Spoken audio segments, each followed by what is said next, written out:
ഞാനൊന്ന് മനസ്സ് വെച്ചാൽ പ്രേമിക്കാൻ ഇഷ്ടം പോലെ ആളുണ്ട്, പക്ഷെ വേണ്ട, നീ പോടാ.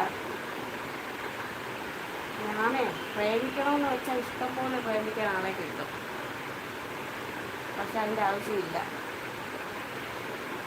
ഈ 90ാമത്തെ വയസ്സിലുണ്ടല്ലോ ഇങ്ങനെ കൈ ഒന്ന് ജോലിച്ചാൽ മതി.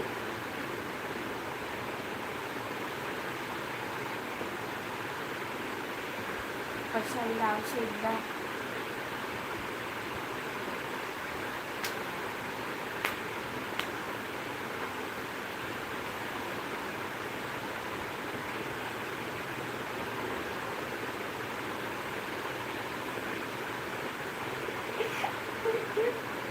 ആര് പ്രേമിക്കാൻ ചുമ്മാ ഇരുന്ന് തള്ളല്ലെന്ന്.